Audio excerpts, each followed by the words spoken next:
Yang kita bicarakan hari ini adalah ulama. Dia yang sudah bisa baca kitab kuning, dia yang sudah mengerti ilmu usul fikih, dia sudah mengerti ilmu ma'ani, dia sudah mengerti ilmu bayan, tetapi dalam pendapat seperti orang awam. Bagaimana orang awam dalam berpendapat? Orang awam berpendapat dengan taklid.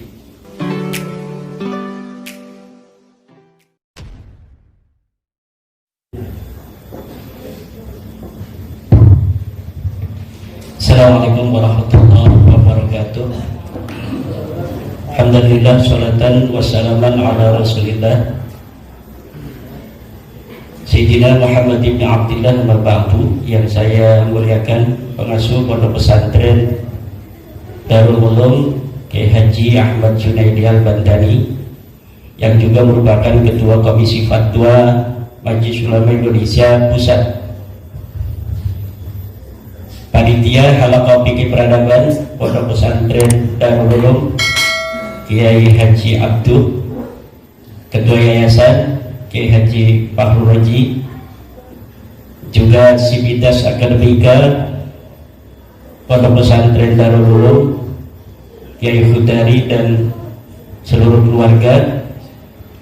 Pemateri kita dari pengurus besar Nahdlatul Ulama telah hadir. Ini yang ganteng pakai jas, Kiai Haji Al-Hafidh Kurniawan. Beliau adalah pengurus besar Nahdlatul Ulama Lembaga Bahsul Masail, juga asli dari Jakarta. Ini Kiai Haji Darul Azkar Wong Jawa Ngayogyakarta Hadiningrat. Beliau sengaja hadir dari Jogja untuk menjalankan tugas dari pengurus besar Nahdlatul Ulama dalam rangka Halaqah Fikih Peradaban.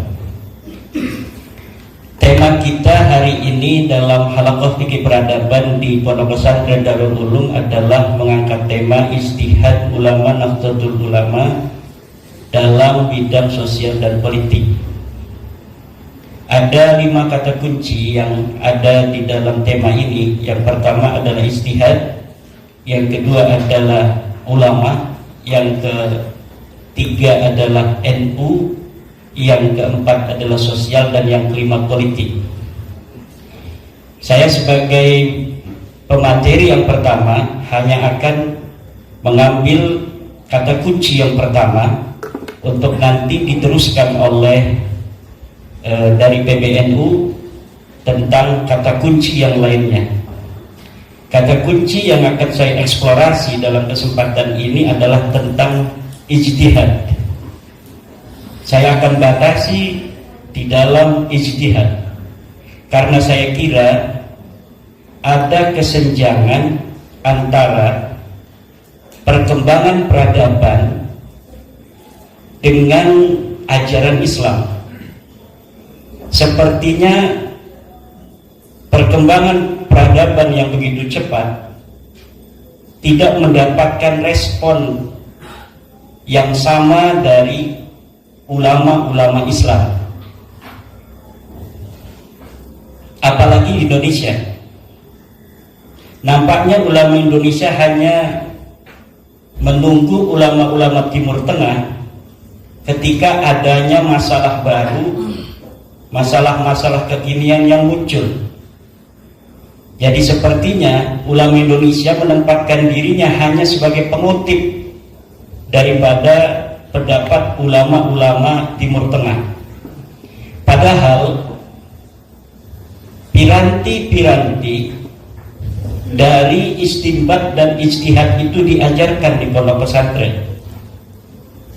Dari situ sebenarnya laik bagi ulama-ulama Indonesia, terutama ulama-ulama NU, untuk berijtihad. Bahkan menurut saya ini lebih layak ulama-ulama Indonesia di dalam berijtihad. Karena apa? Karena pengajaran di pondok pesantren saat ini lebih detail di dalam masalah nahwu, sorof, badi, bayan, ma'ani, mantiq, usul fiqih, qawaid fiqhiyah. daripada di Timur Tengah hari ini. Mungkin orang yang bisa baca kitab Gundul tanpa berharokat di dunia hari ini terbanyak di Indonesia. Orang yang tamat kitab Sahih Bukhari dari bab wahyu sampai terakhir 4 jilid di dunia ini yang paling terbanyak adalah ulama dan santri Indonesia. Begitu pula yang sudah tamat Sahih Muslim, Abu Dawud, Turmudi, Nasai, Ibnu Majah, itu kebanyakan adalah santri dan ulama-ulama Indonesia yang hafal Alfiyah. Saya mungkin agak berlebihan kalau mengatakan yang terbanyak hari ini adalah di Indonesia daripada di dunia Islam lainnya. Pengkajian secara harfan-harfan di pondok pesantren di Indonesia dalam bidang fikih dan usul fikih hari ini masih tertradisikan dengan baik. Ulama-ulama Indonesia hari ini sudah faham tentang itu kitab Al-Waraqat, Ghayatul Wusul, Jam'ul Jawami. Mungkin Jam'ul Jawami kitab usul fikih hari ini yang paling populer di dunia, terutama di Asia Tenggara, Mesir, juga di belahan India, itu hari ini yang banyak tamat Jam'ul Jawami ini adalah santri dan ulama Indonesia.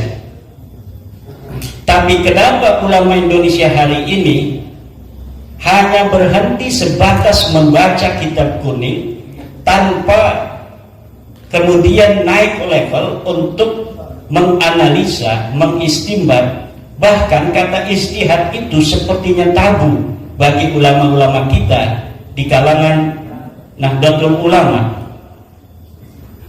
Sehingga pada 100 tahun terakhir perkembangan dunia Islam sejak Syekh Nawawi Tanara Al-Bantani, ini tidak ada lagi ulama Indonesia yang berkaliber seperti Syekh Nawawi Al-Bantani. Setelah Syekh Mahfud At-Turmusi, tidak ada lagi ulama Indonesia yang berkaliber seperti beliau, Syekh Mahfud At-Turmusi. Bahkan untuk mencapai derajat seperti itu, Syekh Nawawi dan Syekh Mahfud At-Turmusi itu harus pergi ke Hijaz, kemudian baru mendapatkan martabatun aliyatun fi jami'il ulum. Ini yang menjadi pertanyaan besar di dalam benak saya.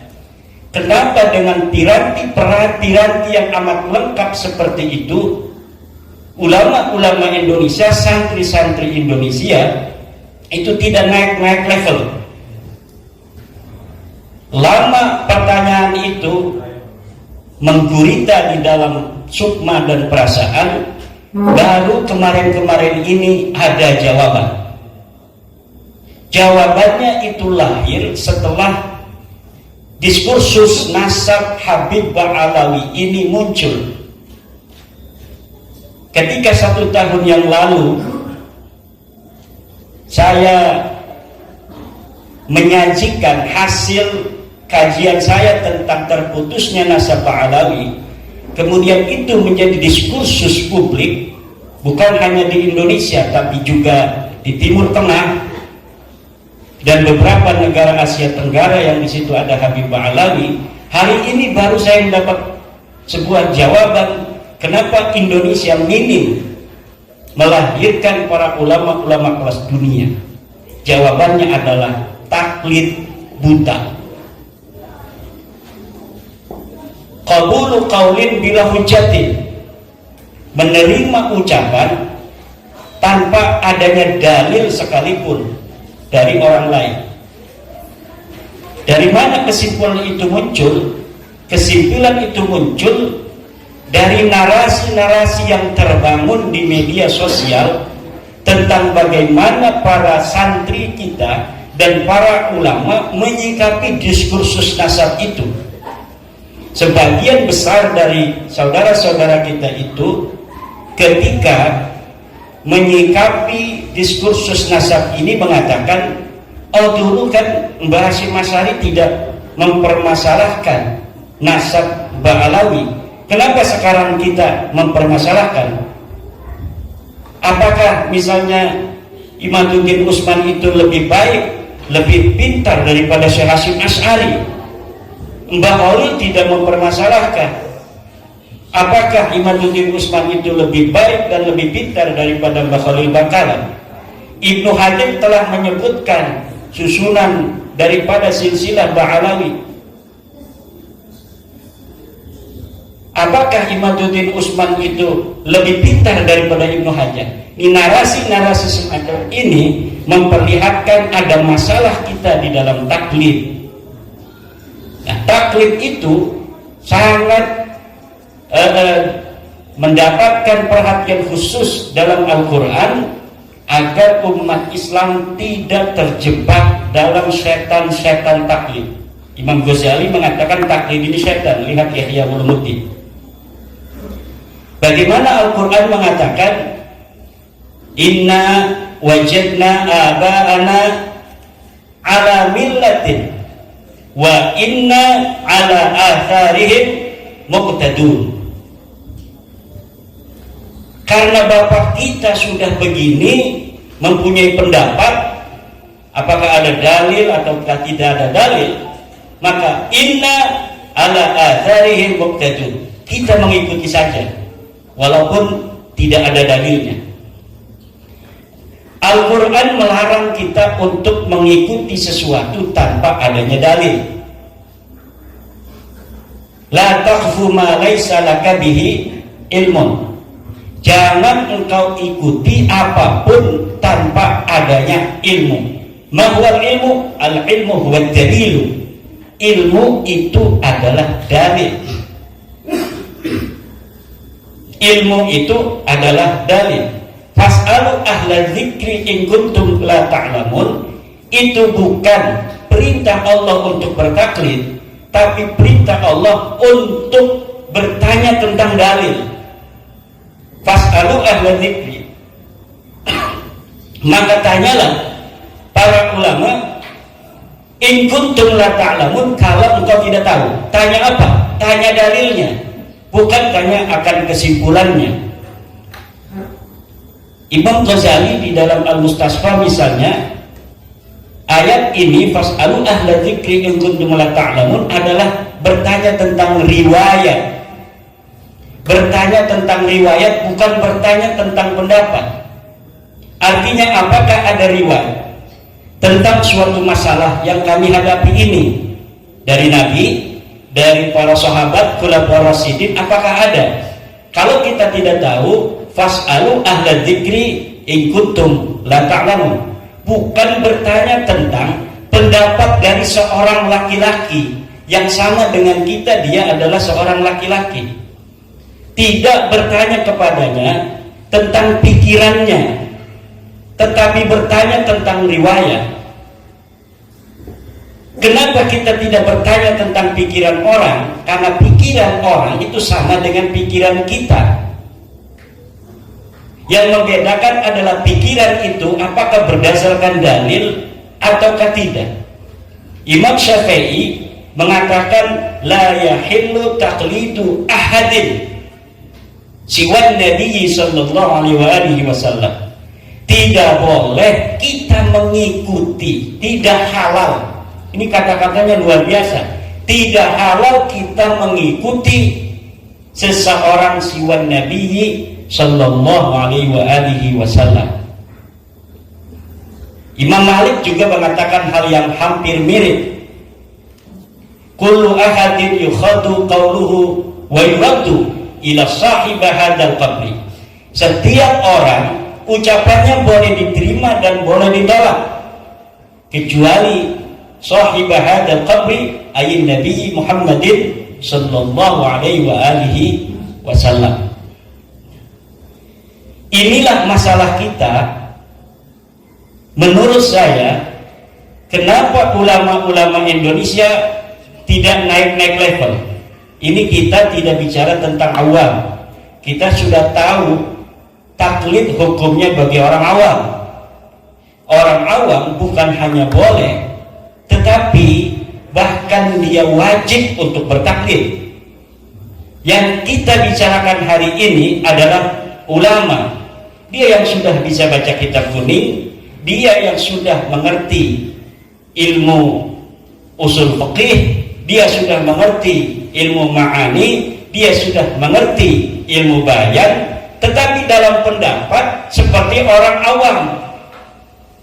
Bagaimana orang awam dalam berpendapat? Orang awam berpendapat dengan taklid.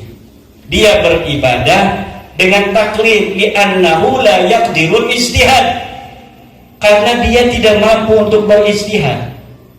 Yang kita maksud istihad ini bukanlah istihad dalam pengertian seperti Imam Syafi'i beristihad umpamanya. Itu pun sebenarnya bagi siapapun masih ada. Bagaimana diskursus al-istihadu mutlaqun amla? Apakah istihad itu tertutup ataukah tidak? Istihad itu selamanya tidak tertutup. Kenapa? Karena an-nawazil la tatahaddad. Nawazil itu peristiwa-peristiwa tidak terbatas. Sementara an-nususu yatahaddad. Nusus itu, nas-nas itu terbatas. Ketika nas-nas, teks-teks Al-Quran atau Al-Hadis tidak bisa untuk menjadi jawaban daripada perkembangan zaman, peristiwa-peristiwa baru yang muncul, lalu dengan apa kita harus merespon peristiwa-peristiwa baru itu apabila ijtihad itu telah tertutup? Fikih yang hari ini kita pelajari, Fathul Qarib, itu hal yang ada di Fathul Qarib adalah pemikiran ulama tentang sebuah nas yang ada di dalam Al-Quran dan Hadis atau ijma atau qiyas berdasarkan kontekstualitasnya yang ada pada masanya. Tentunya dalam setiap masa akan ada hal-hal baru yang apabila kita cari penyelesaiannya dari Fathul Qarib tidak akan kita jumpai. Begitu pula dalam Fathul Mu'in, walaupun baru 100 tahun lebih. Begitu pula dalam I'anatul Talibin. Begitu pula di dalam kitab-kitab lainnya, apalagi misalnya kita langsung kepada Imam Ar-Rafi'i yang sudah 500 tahun, pada Ibnu Hajar yang bisa 200 tahunan, apalagi kita langsung kepada Imam Syafi'i yang sudah 1000 tahun. Tentunya dalam setiap masa az-zamanu yahtaju ila rijal. Untuk apa? Rijal ini yang akan menjadikan Al-Quran itu bicara. Di anal Qur'ana la yantiqu wa innama yatakallamu bihi rijal. Quran itu tidak bisa bicara, yang bisa bicara itu adalah ulama. Bagaimana kalau pintu ijtihad itu tertutup, sementara ulama tidak boleh ngomong karena pintu ijtihadnya tertutup, harus dia melihat di kitabnya tidak ada. Lalu akan banyak permasalahan-permasalahan yang tidak ada jawabannya dari agama. Ibnu Shalah lagi umpamanya, ini menjadi salah satu penyebab daripada bagaimana mandeknya ilmu pengetahuan hari ini, berpendapat bahwa tashihul ahadits itu sudah berhenti pada masa Ibnu Shalah. Lihat di dalam muqaddimah. Kalau tashihul ahadits sudah berhenti, sementara banyak hadis-hadis yang tidak terkodifikasi di dalam kitab-kitab hadis yang ada, manuskripnya baru ditemukan. Kemudian apakah hadis-hadis yang manuskripnya baru kita temukan itu kita biarkan tanpa ditashih? Kita biarkan dia gundul tanpa ada keterangan apakah ini hadis sahih, apakah hadis hasan, ataukah dia hadis dhaif? Atau bagaimana kalau kita verifikasi relevansi daripada pentashihan ulama-ulama tentang hadis, bahwa ini hadis sahih, Apakah itu haram? Tidak. Banyak ketika seorang ulama telah mensahihkan hadis, kemudian ini diverifikasi relevansi oleh ulama lain, ternyata mempunyai kesimpulan yang berbeda. Yang paling fenomenal adalah bagaimana Az-Zahabi itu memverifikasi tashdih daripada Imam Al-Hakim dalam Al-Mustadrak. Sesuatu yang disahihkan oleh Imam Al-Hakim kemudian dianggap derajatnya hanya hadis hasan. Kenapa? Li'anna al-hakim 'inda Az-Zahabi mutasahilun fi tashihil asanid, di dalam mensahihkan sanad-sanad. Dan inilah fikih peradaban Nahdlatul Ulama hari ini merangsang kita untuk bagaimana memverifikasi berbagai macam tatanan-tatanan pola pikir yang sudah mengkristal di kalangan kaum muslimin Indonesia untuk dapat menjawab peradaban masa kini dan masa yang akan datang. Diharapkan 100 tahun lagi antara hari ini sampai nanti pada abad kedua Nahdlatul Ulama di akhir, dari kalangan santri Nahdlatul Ulama muncul ulama sekaliber Wahbah Az-Zuhaili, muncul sekaliber ulama Yusuf Al-Qaradawi atau yang lain-lainnya, Said Ramadan Al-Buti dan sebagainya. Jangan kita hanya hari ini mengutip dari ulama-ulama Timur Tengah, padahal mereka di dalam cara belajarnya tidak seperti kita. Kita cara belajar dari mulai i'lam annal awamila fin nahwi mi'at wa amil. Setelah kita baca rapi, kita tarkib i'lam kalimah filamat kudu jadi melam jadi sutul fa'ila diberang tersupir fa'ilam jadi jenis jawab nahwi wa huwa ma la yaquju bali su'al sampai wallahu a'lam bisawab. Kemudian kita naik lagi kepada kitab Jurmiyah Peraga ditarkib, kemudian kita naik ke Mutamimah, naik ke Asmawi. Itu hanya dalam bab nahwu. Naik lagi ke Muhatun I'rab, naik lagi ke Alfiyah. Alfiyah itu adalah nahwu bukan hanya untuk membaca. Bagaimana bab ikhbar itu memberikan kita pelajaran untuk menyusun kalimat. Jadi yang dirangsang oleh Alfiyah bukan hanya cara membaca kitab, tapi bagaimana ulama itu pikiran-pikirannya kemudian terkodifikasi di dalam sebuah kitab. Berapa kitab yang terproduksi dari zaman Syekh Nawawi sampai hari ini bisa dihitung dengan jari. Yang ada komentator-komentator dengan bahasa Indonesia yang keluar ribuan buku dari Universitas Islam. Universitas Islam YIN UIN itu melahirkan per tahun ratusan buku, tapi kering, tidak bisa untuk melahirkan seorang mahasiswa pun yang bisa untuk mensyarahi matan takrib umpamanya. Pensyarahan itu penting. Kenapa? Walaupun kita tidak bisa melepaskan diri begitu saja dengan fikih-fikih masa lalu yang berkaramah dalam tanda kutip, tetapi kalau ada pensyarahan baru dari ulama hari ini, maka kejadian dan peristiwa yang lahir hari ini itu bisa terreportase masuk ke dalam kitab itu, yang nanti anak cucu kita tidak akan terlalu jauh untuk melihat di masa Syekh Nawawi tentang apa yang terjadi di sekitar ulama, tetapi ada wasilah dan wasaid di mana di tahun kita hari ini ada peristiwa-peristiwa yang terekam. Perkembangan fikih yang perlu mendapatkan respon yang cepat dari ulama hari ini belum terekam dalam kitab-kitab yang dikaji di pondok pesantren. Hanya dalam bidang fatwa, misalnya dari Mesir ada fatwa-fatwa yang tidak punya internet tidak bisa melihat fatwa itu.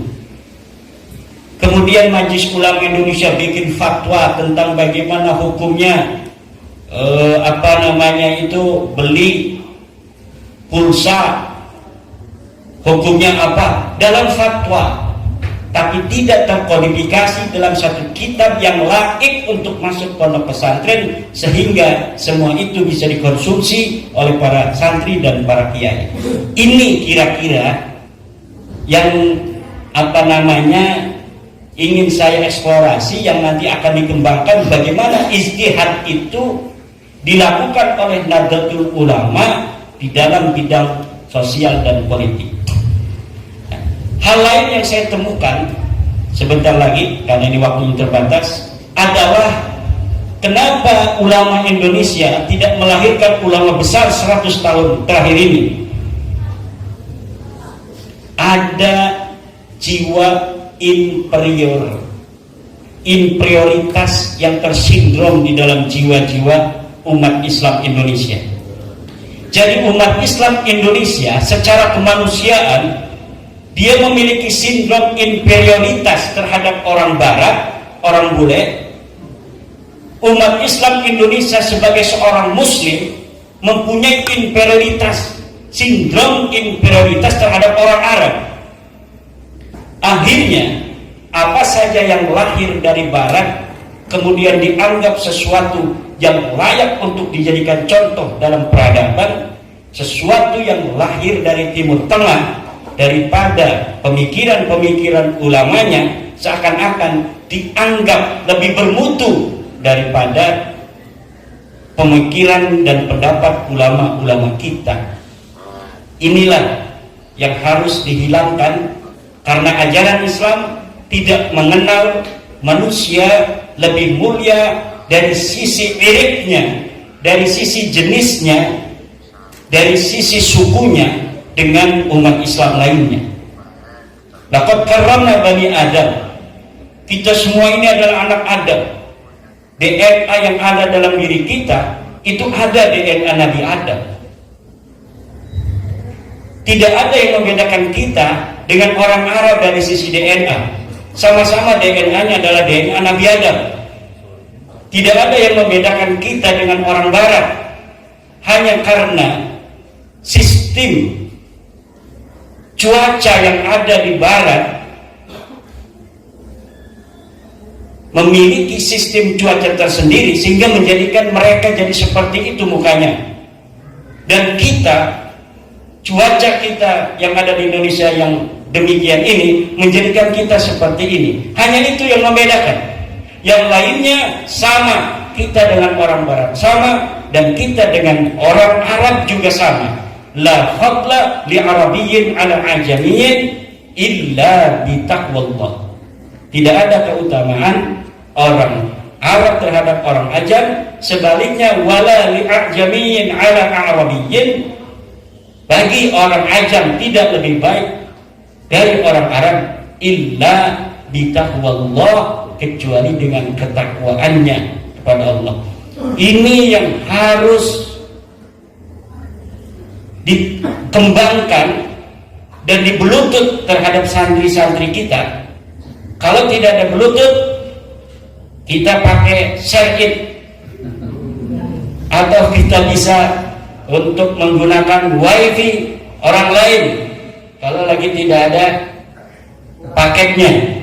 Semangat ini, semangat pembaruan, kita menantang masa depan untuk Indonesia yang lebih baik dari sisi ilmu pengetahuan, dan karena hari ini dari sisi adab kemanusiaan kita terbukti lebih baik dari orang Arab. Bagaimana umat Islam Indonesia yang terbanyak hari ini itu hidup rukun mulai dari merdeka sampai hari ini, sementara orang-orang Saudi masih perang dengan Yaman. Orang Myanmar masih bermasalah tentang suku dengan orang-orang dari Rohingya. Orang-orang di Palestina masih bermasalah dengan orang-orang di Israel. Afghanistan sampai saat ini masih terjadi peperangan antar suku, walaupun Taliban sudah menguasai. Indonesia dengan 700 suku dan 1.400 bahasa, dengan 17.000 pulau, 130 juta muslim, 270 juta penduduk seluruh Indonesia, ini tidak terjadi perang saudara yang signifikan. Walaupun ada di Aceh atau di Papua, tetapi frekuensinya kecil. Kenapa itu bisa terjadi? Ini karena adab kemanusiaan kita, terutama yang dikembangkan oleh Nahdlatul Ulama, yaitu agama Islam Tawasutiyah. Namun itu saja belum cukup untuk mengangkat harkat derajat umat Islam Indonesia ke pentas global tanpa ilmu pengetahuan. Bagaimana ilmu pengetahuan itu bisa setara dengan dunia Islam lainnya di dunia internasional? Satu adalah dengan menghancurkan setan-setan taklid yang ada di dalam diri para santri dan para ulama. Wallahu wal muwaffiq ila aqwamit thoriq. Wassalamualaikum warahmatullahi wabarakatuh.